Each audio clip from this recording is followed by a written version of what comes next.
Hello friends, आज हम लोग एक नया टॉपिक मैथ्स एनसीईआरटी का लेकर के आए हैं।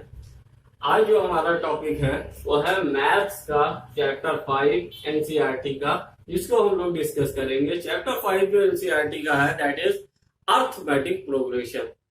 अब हम लोग इस वीडियो में अर्थमेटिक प्रोग्रेशन के बारे में पूरा डिटेल में हम लोग डिस्कस करेंगे और एनसीईआरटी की फर्स्ट एक्सरसाइज की कुछ प्रॉब्लम्स को भी सॉल्व करेंगे।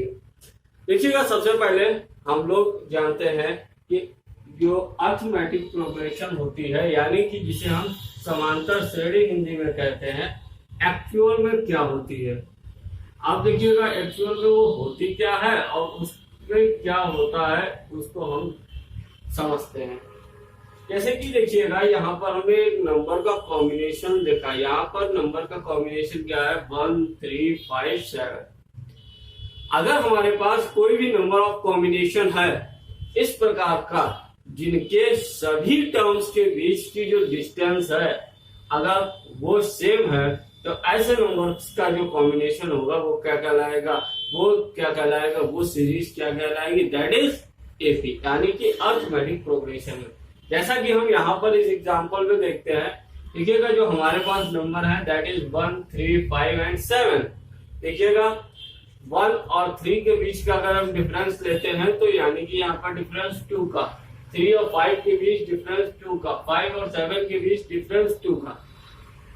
यानी कि हमारा कहने का मतलब क्या है कि एक ऐसा सिस्टमैटिक ढंग से हम नंबर को अरेंज करें जिनके सभी नंबर्स जो उस अरेंजमेंट में आए उनके सभी नंबर्स का जो डिफरेंस हो वो अगर इक्वल होता है तो इट मीन्स क्या कहलाएगा, वो जो नंबर्स का अरेंजमेंट होगा वो क्या कहलाएगा, एपी कहलाएगा। इसे हिंदी में समांतर श्रेणी कहते हैं। अब देखिएगा नेक्स्ट क्या होता है कि जो इस सीरीज का जो पहला टर्म होता है इसे हम कहते हैं ए इज इक्वल टू होता है फर्स्ट टर्म, यानी कि ए इज इक्वल टू कितना हो गया यहाँ 1। अब देखिएगा जो इन दो टर्म्स, किसी भी दो टर्म कंसेक्यूटिव टू टर्म्स के बीच का जो डिफरेंस होता है that is called D is called common difference कहलाता है। कॉमन डिफरेंस कैसे निकालते हैं, देखिएगा कोई भी दो टर्म्स है अगर, तो हमें क्या करना है, दो कंसेक्यूटिव टर्म्स में जो बाद में आने वाला नंबर है उसमें से जो उससे पहले आने वाला नंबर है उसको घटा देते हैं। यानी कि बाद में आने वाले से पहले वाले आने वाले नंबर का घटा देंगे तो क्या होगा, वहां पर जो हमारे पास डिफरेंस आएगा वो कॉमन डिफरेंस हो जाएगा। देखिएगा यहाँ पर कई बार स्टूडेंट जो गलती करते हैं वो क्या करते हैं कि वो जैसे कि यहाँ पर ये सीरीज इंक्रीजिंग ऑर्डर में है, इसी में ये एक सीरीज उल्टी भी हो सकती है, डिक्रीजिंग ऑर्डर में भी हो सकती है। तो बच्चे क्या करते हैं अक्सर कि उन्होंने दो टर्म्स देखे कंसेक्यूटिव दो टर्म्स, उसमें जो बड़ा है उसमें से छोटा वाला घटा दिया, तो that is a wrong thing, यानी कि वहां पर वो गलत हो जाएगा। हमें क्या करना है, जैसे कि हमें किन्हीं दो टर्म्स का हम एग्जांपल ले लेते हैं। जैसे हमने इन दो टर्म्स का लिया, इन दो कंसेक्यूटिव टर्म्स के लिए हमें डी की वैल्यू फाइंड आउट करनी, यानी कि डी का मतलब क्या है, तो हमें सबसे पहले क्या करना पड़ेगा, सेकेंड टर्म जो इन दो में सेकेंड है यानी कि 7 और माइनस इन दोनों में फर्स्ट टर्म दैट इज 5, यानी कि हमें क्या करना पड़ेगा, सेकेंड में से 5 को घटाना है, यानी 7 - 5 दैट इज इक्वल टू 2 आ जाएगा। इस प्रकार से हम इसके लिए ये कॉमन डिफरेंस निकाल सकते हैं। अब देखिएगा यहाँ पर जो सीरीज में हो क्या रहा है, पहला टर्म हमारा था ए, फिर क्या है ये, अब देखिएगा ये नेक्स्ट टर्म जो बन रहा है वो थोड़ा सा हम उसको तोड़ के देखते हैं, थोड़ा सा सोच के देखते हैं कि नेक्स्ट टर्म एक्चुअल में क्या है। देखिएगा यहाँ पर जो पहला टर्म है दैट इज 1 और जो सेकेंड टर्म है दैट इज 3। अगर हम इस 3 को देखें तो 3 का फर्स्ट टर्म के लिए संबंध क्या हो सकता है, दैट इज 1 + 2, 1 + 2 लिख सकते हैं 3 को, और 1 इज इक्वल टू क्या है यहाँ पर, दैट इज 8 और 2 इज इक्वल टू क्या है, दैट इज डी। यानी कि सेकेंड टर्म क्या आ गया, that is a plus d आ गया। इस प्रकार से देखिएगा, अगर हम फिफ्थ टर्म नेक्स्ट टर्म देखते हैं 5 को, तो 5 को हम क्या लिख सकते हैं, दैट इज 1 प्लस 4। देखिएगा इसको क्या लिख सकते हैं, 1 प्लस 2 इंटू 2। देखिएगा जो क्या आ गया, a प्लस 2 इंटू डी। अब हमें क्या समझ में आया, इससे देखिएगा हम कहां पर नतीजे पर पहुंचते हैं कि जो हमारा इस सीरीज का पहला टर्म है ये a होगा, जो सेकेंड टर्म है वो a प्लस डी होगा। और देखिएगा इस तरीके से जो हर एक टर्म में d ऐड होता जा रहा है, यानी कि third term a plus 2d, fourth term a plus 3d, fifth term a plus 4d। देखिएगा यहाँ पर एक और चीज ध्यान देने वाली बात है, जब हमने कहा कि फिफ्थ टर्म तो a प्लस 4d, यानी कि जो टर्म का नंबर है और जो d का मल्टीपल है उसमें एक का डिफरेंस हमेशा रहेगा। यानी कि अगर हम फिफ्थ टर्म निकाल रहे हैं, यानी कि फिफ्थ टर्म जिसको हम रिप्रेजेंट करेंगे यहाँ पर a5 से, तो a5 इज इक्वल टू क्या हो जाएगा, that is equal to a plus 4d होगा। 4d यानी कि 5 से एक कम रहेगा। जब हम a6 टर्म निकालेंगे तो a plus 5d, 7 a plus 6d, यानी कि जितना हमें टर्म्स का निकालना है, जैसे कि यहाँ पर a6 निकालना है तो हमें क्या होगा, a6 है तो यहाँ पर जो d का मल्टीपल होगा a प्लस d का multiple 5 into D, a plus 5d, यानी कि यहाँ पर जो नंबर होगी उससे एक कम यहाँ पर हमेशा नंबर रहेगी। इस प्रकार से जो भी नंबर होंगे हम उनको उनके टर्म्स निकाल सकते हैं। आप देखिएगा जो यहाँ पर जो टर्म्स होते हैं, जैसे कि जो फर्स्ट टर्म है, सेकेंड टर्म है, सेकेंड टर्म जो होता है उसको a2, a3, a4 ऐसे हम उसको रिप्रेजेंट करते हैं।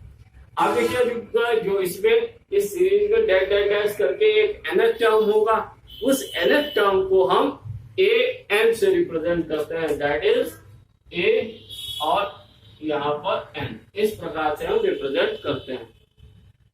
अब देखिएगा जो an होता है वो इस सीरीज का nth टर्म होता है। अब देखिएगा nth टर्म होता है तो जाहिर सी बात है इस nth टर्म की इस सीरीज में कुछ वैल्यू होगी। अब देखिएगा हम इसकी वैल्यू के लिए देखते हैं क्या होती है। देखिएगा nth टर्म की जो वैल्यू होती है that is equal to an is equal to a plus n minus 1 into D. ये फॉर्मूला है जो बहुत ही ज्यादा यूज होता है, that is an is equal to a plus n minus 1 और ब्रैकेट के बाहर d। देखिएगा यहाँ पर जो an है ये क्या है, किसी भी सीरीज के लिए nth टर्म है। a क्या है, किसी भी सीरीज का फर्स्ट टर्म है। n क्या है, number of terms in the series, series में जितने भी टर्म्स है उन टर्म्स का नंबर है। और d क्या है, उस सीरीज के जो टर्म्स है उनके बीच का difference, that is common difference, इसे हम कहते हैं कॉमन डिफरेंस। अब देखिएगा यहाँ पर इसके बाद अब हम लोग ये प्रोसेस के बाद अब हम लोग इसके सवाल करेंगे। अब देखिएगा हम लोग एक्सरसाइज 5.1 का फर्स्ट क्वेश्चन डिस्कस करते हैं, क्योंकि इसी पर जो हमारी अरिथमेटिक प्रोग्रेशन की है उस पर बेस्ड है। देखिएगा ये सवाल क्या कहता है, ये सवाल कहता है the taxi fare after each kilometre when the fare is rupees 15 kilometer for the first kilometer and the rupees 8 for the each additional kilometer।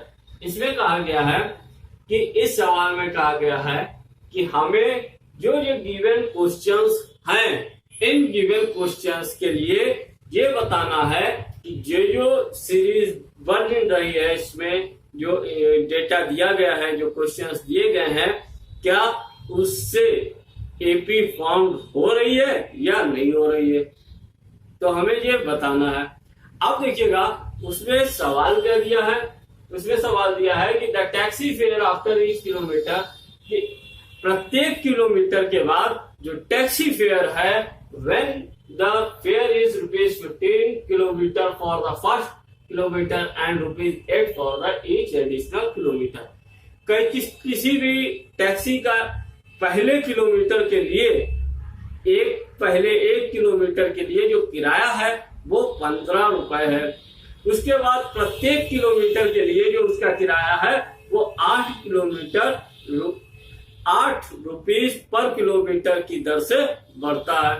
तो हमें बताना है कि ये जो सीरीज है वो एपी में है या नहीं है। जो बनेगी डेटा आएगा तो हम क्या करते हैं, सबसे पहले हम इसको सॉल्व करते हैं। देखिएगा कैसे सॉल्व करेंगे। सबसे पहले जो दिया है वो हम यहाँ पर लिख लेते हैं। क्या गिवन है, पहले किलोमीटर का fair of first kilometre,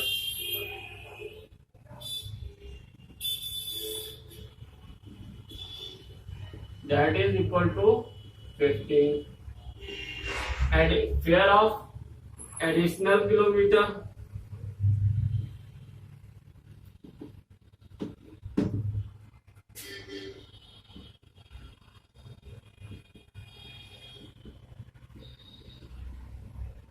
that is equal to 8 rupees।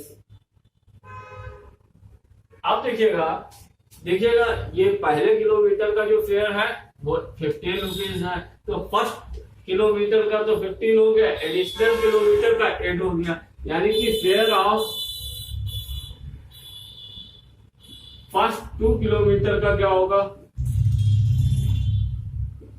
यानी कि 2 किलोमीटर का फेयर कितना होगा, पहले का 15 था plus 8 that is equal to 23। अब देखिएगा फेयर ऑफ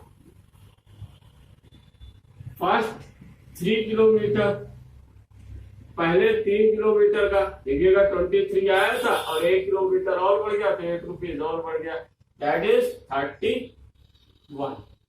अब देखिएगा जो हमारे पास नंबर आए हैं उनसे हम कुछ चीज देखते हैं।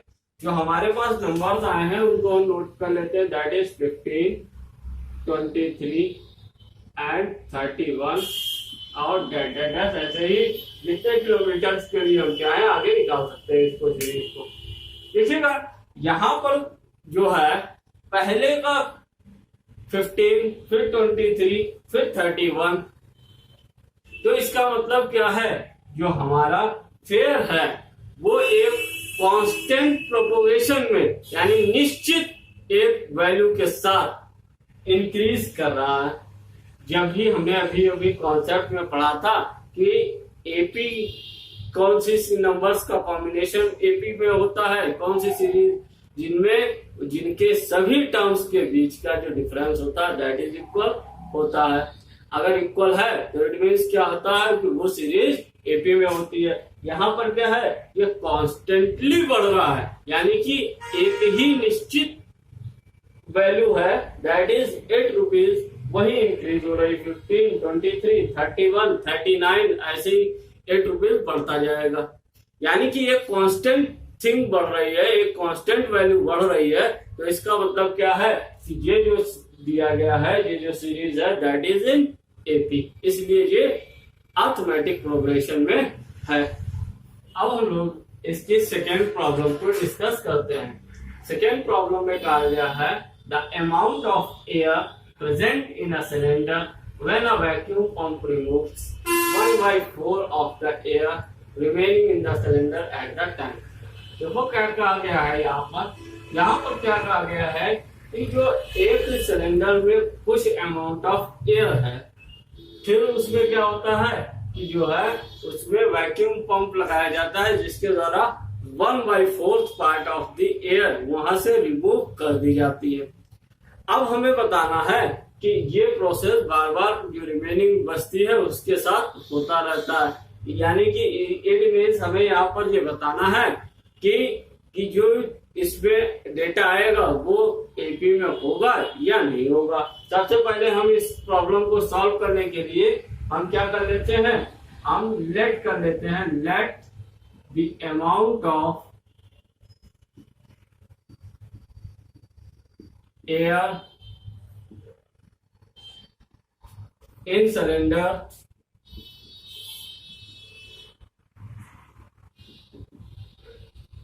Is equal to V। जो सिलेंडर में अमाउंट है वो हमने मान लिया कि V है। अब देखिएगा जब पहली बार में ये कितना 1/4 इसका रिमूव हो गया, तो जब 1/4 पार्ट इसका रिमूव हो जाएगा देन इसका रिमेनिंग पार्ट कितना बचेगा, रिमेनिंग कितना होगा, रिमेनिंग देखिएगा 1/4 रिमेन हो गया, यानी कि B माइनस B का 1/4 यानी B/4 दैट इज, इसका एलसीएम ले लेते हैं तो यहाँ पर हमारे पास क्या बचेगा, दैट इज 3B/4 बचा। यानी कि जो हमारा फर्स्ट अमाउंट था एयर का दैट इज B, उसका 3/4 टाइम्स ऑफ B जो पार्ट है वो अब रिमेनिंग रह जाएगा। अब इसके बाद देखिएगा सेकेंड के बाद आप देखिएगा after second stroke, second stroke के बाद क्या होगा,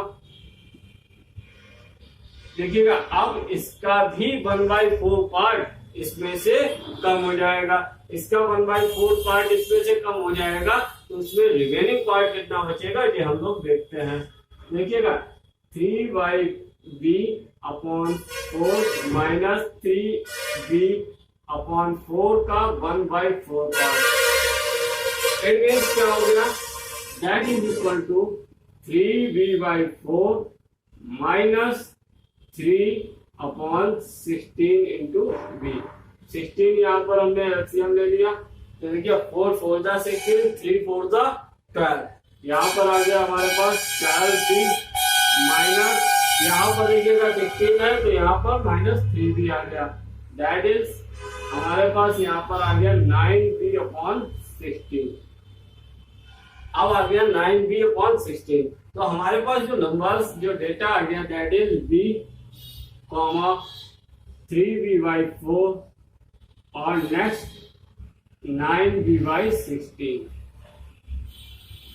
अब देखिएगा अब हमने करना क्या है, ऐसे ही इसको हम आगे भी फॉलो कर सकते हैं।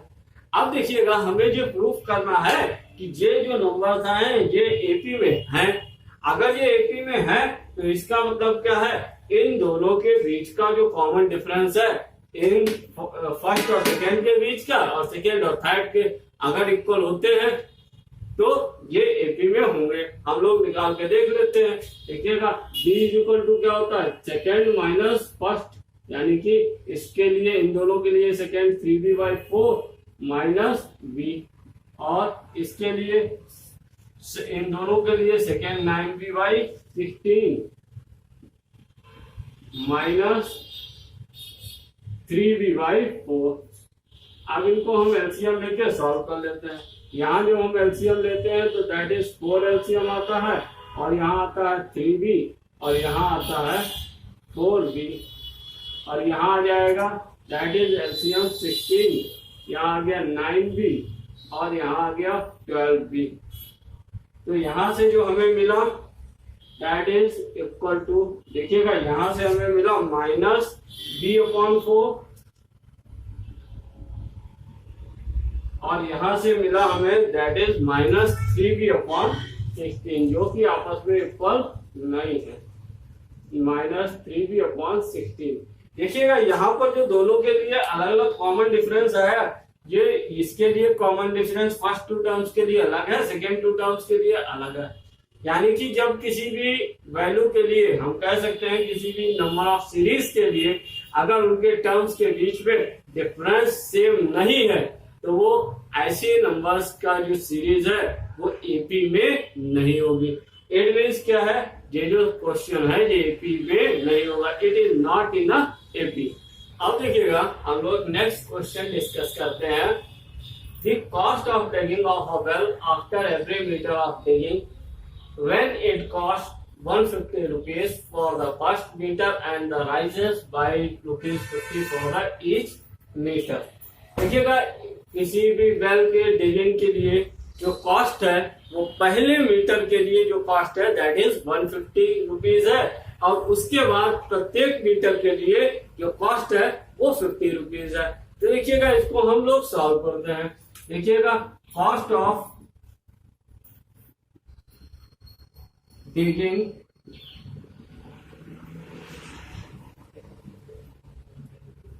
first meter is equal to 150। आप देखिएगा ये सेम चीज कॉस्ट ऑफ डिगिंग फर्स्ट के बजाय आप देखिएगा यहाँ पर क्या फर्स्ट मीटर के लिए जो कॉस्ट थी वो 150 थी।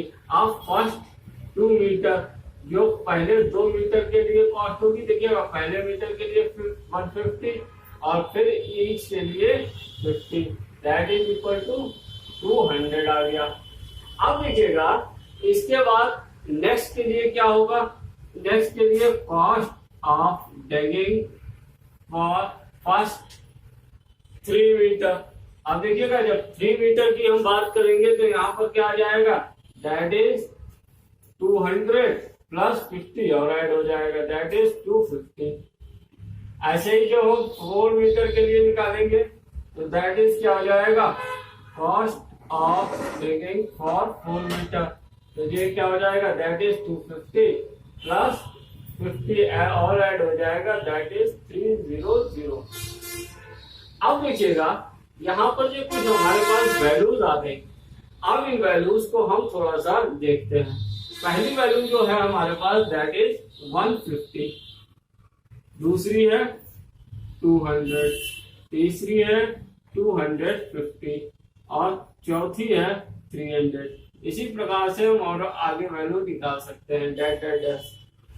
अब देखिएगा इन सभी वैल्यूज में एक चीज कॉमन है कि जो वैल्यूज हैं वो एक कांस्टेंट प्रोपोगेशन में यानी कि निश्चित वैल्यू के साथ इंक्रीज हो रही है।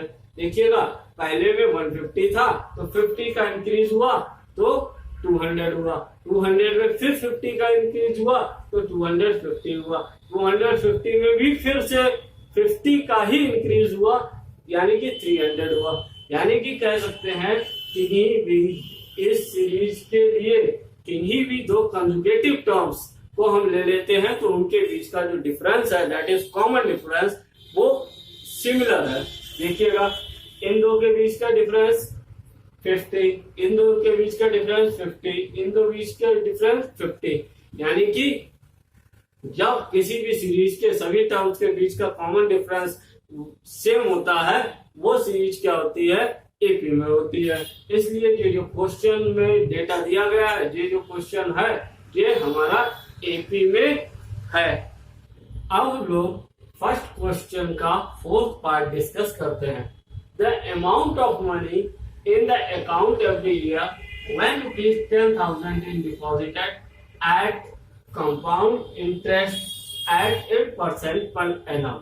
देखिएगा कहा गया है कि एक अकाउंट में 10,000 रुपए डिपॉजिट किए गए हैं, उस पर जो है 8% पर एनम का जो है इंटरेस्ट लग रहा है।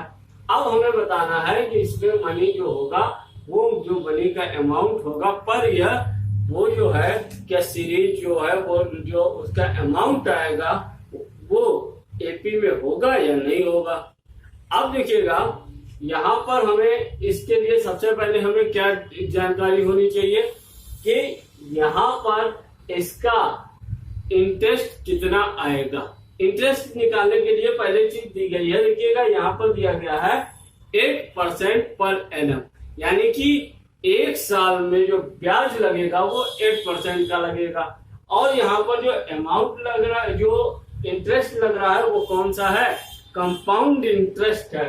अब देखिएगा यहाँ पर एक खास चीज समझने वाली है, कंपाउंड इंटरेस्ट और सिंपल इंटरेस्ट में क्या डिफरेंस होता है। जैसे कि हमने एक जनरल सा एग्जांपल से हम लोग समझते हैं, जैसे हमने कोई भी एक 1000 रुपीज किसी को दिए, हमने कहा कि भाई हम उस रुपीज पर आपसे 500 या 5% का ब्याज लेंगे। ठीक, हमने हर मंथली उससे हम जो भी मंथली या ईयरली जिस हिसाब से हमने तय किया उस हिसाब से हम उससे ब्याज लेते रहे। तो जो अमाउंट पर जो हमारा अमाउंट था उस अमाउंट पर जो इंटरेस्ट लग रहा है that is called simple interest. अब देखिएगा, अब दूसरा एक जगह ऐसे, जैसे हमने अपना बैंक में एक पैसा जमा किया हुआ है, जब 1 साल हुआ तो वो 1,000 पर कुछ इंटरेस्ट लगा। मान लिया हमने कि जो 1,000 रुपीज पर जो 20 रुपए का इंटरेस्ट लगा। अब वो 20 रुपए जब सेकेंड ईयर के लिए होगा, जब सेकेंड ईयर के लिए इंटरेस्ट कैलकुलेट होगा, तो वो 1,000 जो हमने सबमिट किए थे और 20 रुपीज जो उसमें हमें इंटरेस्ट के तौर पर मिले हैं, यानी टोटल 1,020 रुपीज पर इंटरेस्ट लगेगा। यानी कि क्या हो गया, जब हमारा जो फर्स्ट ईयर का इंटरेस्ट और जो हमारा हमने जो अमाउंट जमा किया था, दोनों जो साथ में हो जाते हैं, तो क्या होता है, उस पर जो इंटरेस्ट लगता है that is called compound interest. आप देखिएगा, कंपाउंड इंटरेस्ट निकालने के लिए हम लोग क्या करते हैं, कंपाउंड इंटरेस्ट निकालने के लिए सबसे अच्छा एक फॉर्मूला होता है, या तो हम डायरेक्टली इसको सिंपल इंटरेस्ट से निकाल लें, तो हम यहाँ पर जो है इसको सिंपल इंटरेस्ट के फॉर्मूले से ही निकालेंगे। देखिएगा, यहाँ पर सिंपल इंटरेस्ट के फॉर्मूले से हम पहले ईयर के लिए तो कंपाउंड और सिंपल इंटरेस्ट जो होता है वो इक्वल होगा, तो हम पहले ईयर के लिए पहले इस सिंपली वैल्यू निकाल लेते हैं। जब सेकेंड ईयर के लिए कैलकुलेट करेंगे तो वहां पर हम कंपाउंड से कैलकुलेट करेंगे। देखिएगा, पहले ईयर के लिए इंटरेस्ट कितना होगा, that is I is equal to amount था 10,000, 8% के रेट था, 1 ईयर के लिए था, divided by 100, that is interest हो गया 800। यानी कि टोटल अमाउंट कितना हो गया, total amount is equal to कितना हो गया, 10,000 पहले था। अब जब फर्स्ट ईयर का एंड हुआ तब उसके पास कितना हो गया, 10,800 हो गया। अब जब सेकेंड ईयर की शुरुआत होगी तब क्या होगा, इस 10,800 पर इंटरेस्ट लगेगा। अब हमें क्या करना है, इस 10,800 का इंटरेस्ट निकाल लेना। देखिएगा, इंटरेस्ट ऑफ 10,800 देखिएगा कितना हो जाएगा 8% के हिसाब से। आप देखिएगा यहाँ पर जो इंटरेस्ट कितना हो जाएगा, दैट इज 800, ये 2 0 कट गए। आप देखिएगा, इसको हम मल्टीप्लाई कर देते हैं, दैट इज 864 रुपीज आ गया। यानी कि इसके लिए जो अमाउंट आ गया दैट इज, अब सेकेंड ईयर के जो लास्ट में जो अमाउंट होगा दैट इज कितना हो जाएगा, 11,664। यानी कि जो हमारे पास वैल्यू आ गई दैट इज 10,000 पहले हमारा अमाउंट था, फिर 1 साल के बाद जो ब्याज लगने के बाद हमारा अमाउंट हो गया दैट इज 10,800, और सेकेंड ईयर के जो एंड में हमारे पास जो इंटरेस्ट लगा उसके बाद जो हमारे पास वैल्यू आ गई दैट इज 11,664 आ गई। अब देखिएगा, अगर हम फर्स्ट 2 टर्म्स की देखते हैं तो फर्स्ट 2 टर्म्स में जो डिफरेंस आया है वो 800 का आया है, और सेकेंड 2 टर्म में जो डिफरेंस आया है वो 864 का आया। यानी कि इन दोनों टर्म्स के जो कंसेक्यूटिव टर्म्स हैं उनके बीच का जो कॉमन डिफरेंस है, यानी कि जो डिफरेंस है वो इक्वल नहीं है। अगर डिफरेंस इक्वल नहीं है तो इट मीन्स ये एपी में नहीं हो सकते। अब हम सेकेंड क्वेश्चन एक्सरसाइज 5.1 का डिस्कस करते हैं। सेकेंड क्वेश्चन क्या कहता है, right the first 4 terms of the AP. हमें ये जो वैल्यूज दी गई हैं ए और डी की, इन ए और डी की वैल्यूज की सहायता से हमें एपी के पहले 4 टर्म्स की वैल्यू हमें निकालनी है, पहले 4 टर्म्स हमें लिखने हैं। तो देखिएगा, इस प्रकार के जो सवाल आते हैं तो हमें क्या करना होता है, एक एक करके हम सभी को डिस्कस करेंगे। देखिएगा, पहला सवाल क्या है, that is A is equal to 10 दिया है और डी इज इक्वल टू 10 दिया है। हम जानते हैं कि किसी भी एपी का, जैसा कि अभी हम लोगों ने कॉन्सेप्ट में डिस्कस किया था, पहला पद क्या होता है, that is A 1, A1 that is ए। आप देखिएगा A1 क्या होता है, फर्स्ट टर्म A होता है, that is A is equal to 10।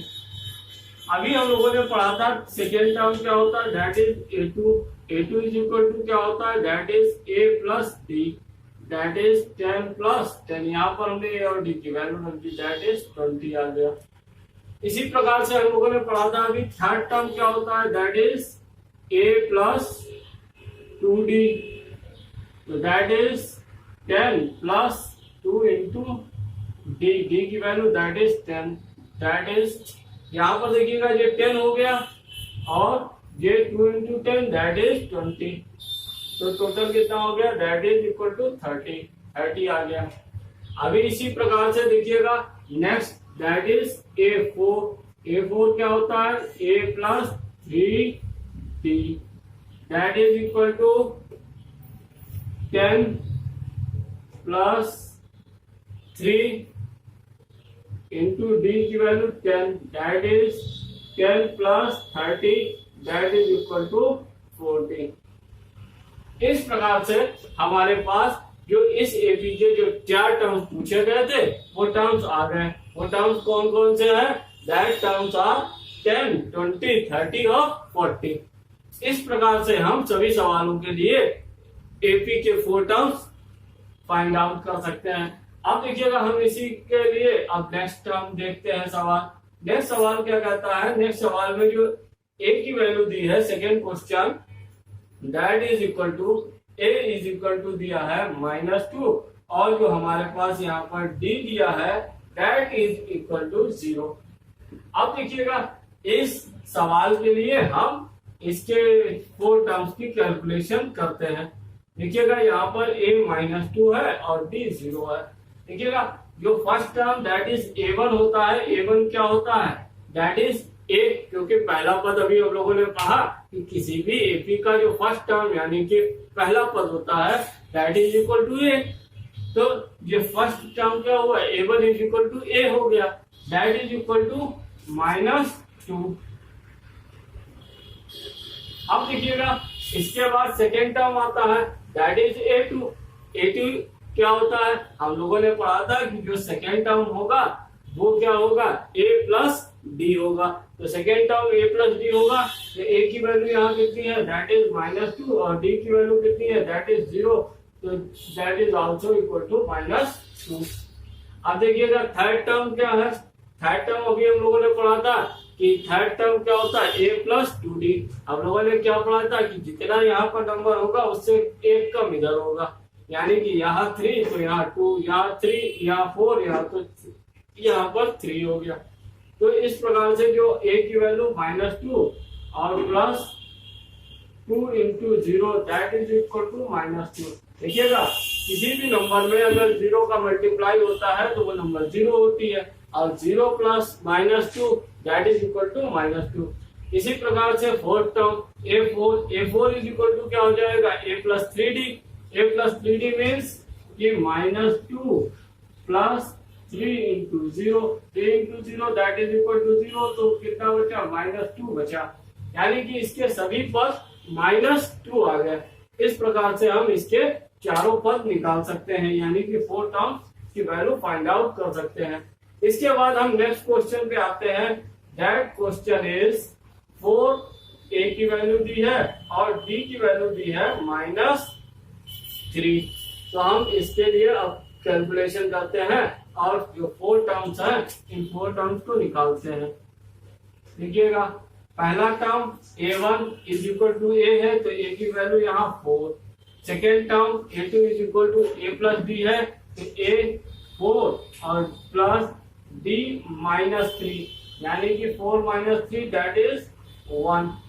आप देखिएगा A3 कितना होता है, A प्लस 2D होता है, तो A कितना है 4 और प्लस 2 इंटू -3।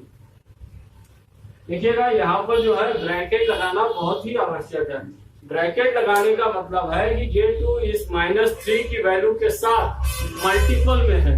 अगर आप ब्रैकेट नहीं लगाएंगे तो ये डिफरेंस हो जाएगा दैट इज 2 - 3, जो कि रॉन्ग हो जाएगा।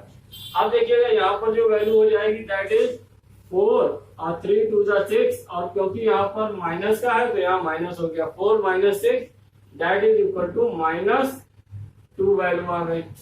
इसके बाद नेक्स्ट फोर्थ टर्म क्या कहता है, a प्लस 3d, तो a प्लस 3d, a की वैल्यू 4 प्लस 3 और d की वैल्यू -3, तो ये क्या हो गया that is 4 minus 9 that is equal to -5। तो यहाँ पर जो हमारी वैल्यू आ गई, चारों टर्म्स आ गए। पहला टर्म है 4, 1, -2 और -5, ये हमारे इस एपी के लिए चारों टर्म्स आ गए। अब हम इसके बाद नेक्स्ट क्वेश्चन करेंगे। नेक्स्ट क्वेश्चन क्या कहता है, a की वैल्यू -1 और d की वैल्यू है 1/2। अब इसके लिए हम लोग कैलकुलेशन करते हैं। देखिएगा क्या आता है, a की वैल्यू -1 और d की वैल्यू 1/2। देखिएगा फर्स्ट टर्म जो है हमारा a1 a के इक्वल है, तो ये हो गया -1। अब देखिएगा second term a plus d है, दैट इज -1 प्लस 1/2। अब देखिएगा 1/2 का मतलब क्या होता है, हाफ, और ये है 1 में यहाँ पर ये प्लस का है, ये माइनस का है। तो अगर हम एलसीएम लेके इसको सॉल्व करेंगे तो यहाँ हमारा एलसीएम आ जाएगा दैट इज 2। तो 1 2 जा 2, यहाँ आ गया माइनस का 2 plus 1 that is equal to -1/2। हमारे पास यहाँ रिजल्ट आ गया दैट इज -1/2। अब देखिएगा इसके बाद थर्ड टर्म हम निकालते हैं। थर्ड टर्म क्या होता है, that is a plus 2d, तो a की वैल्यू -1 प्लस 2 इंटू -1/2, यहाँ पर माइनस नहीं है d की वैल्यू। अब देखिएगा यहाँ 2 से 2 कट गया, 2 से 2 कट गया, तो यहाँ पर हमारे पास क्या बचा दैट इज -1 और इधर से बचा +1 दैट इज इक्वल टू 0। -1 और +1 0 हो गया। अब देखिएगा फोर्थ टर्म इसमें क्या होगा, दैट इज a4 क्या होता है, a प्लस 3d होता है। a plus 3d means a की value -1 plus 3 into 1/2 that is equal to -1 plus 3/2। LCM ले लेते हैं। जब हमने इसका एलसीएम लिया तो हमारे पास क्या आ जाएगा, 2 एलसीएम आ गया, यहाँ पर -2 plus 3 that is equal to 1/2। इसको हमने सॉल्व कर लिया, तो यहाँ पर से 3 में से 2 चला गया 1 और 1/2। इस प्रकार से इसके लिए भी चारों वैल्यू आ गई, पहली -1 -1/2 0 और 1/2। इस प्रकार से इसके कॉम्बिनेशन के लिए हमारी एपी की चारों वैल्यूज आ गई। इसके बाद हम फिफ्थ क्वेश्चन करेंगे। इसका जो सेकेंड का अंतरिम पार्ट है, इसका अब हम इसके लिए कैलकुलेशन करते हैं। देखिएगा ए की जो वैल्यू दी है इस फिफ्थ पार्ट में दैट इज -1.25 और जो डी की वैल्यू दी है दैट इज -0.25। अब देखिएगा यहाँ पर एक चीज ध्यान देने वाली बात है कि यहाँ पर जो दोनों ही वैल्यू दी है तो निगेटिव में दी है, यानी कि माइनस में दी है। तो यहाँ पर जो हम कैलकुलेशन करेंगे तो हमें साइन का खास ध्यान रखना पड़ेगा। देखिएगा कैसे। अब देखिएगा फर्स्ट टर्म हमें निकालना है, तो फर्स्ट टर्म दैट इज ए, तो यहाँ पर ये तो वैल्यू -1.25 ही हो गई। अब देखिएगा जब हम सेकेंड टर्म निकाल रहे हैं तो इट मीन्स क्या हुआ, -1.25। Second term a plus D रहता है, तो प्लस डी का मतलब -0.25 दैट इज इक्वल टू -1.25। आप देखिएगा प्लस माइनस माइनस 0.25 इक्वल्स -1.5। देखिएगा तो यहाँ पर जो वैल्यू आ गई हमारी वो क्या आ गई, -1.5। देखिएगा यहाँ पर ध्यान देने वाली बात है कि यहाँ पर जो हमारी a की वैल्यू है और जो d की वैल्यू है दोनों ही वैल्यू निगेटिव है।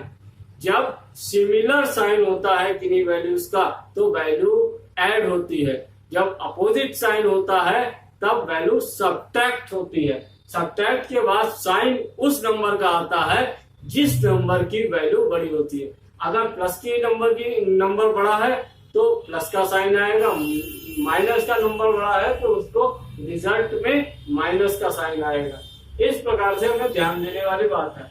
अब देखिएगा यहाँ पर थर्ड टर्म क्या होता है, a प्लस 2d। a कितना है, दैट इज -1.25 प्लस अब 2d यानी कि 2 इंटू डी की वैल्यू -0.25, दैट इज -1.25 और इन दोनों का मल्टीप्लाई हो जाएगा तो -0.50, दैट इज इक्वल टू -1.75।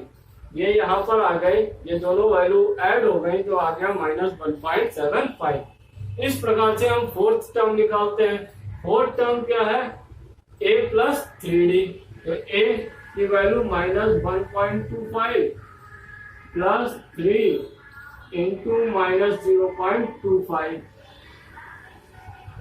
ये देखिएगा कितना आ गया, -1.25 -0.75।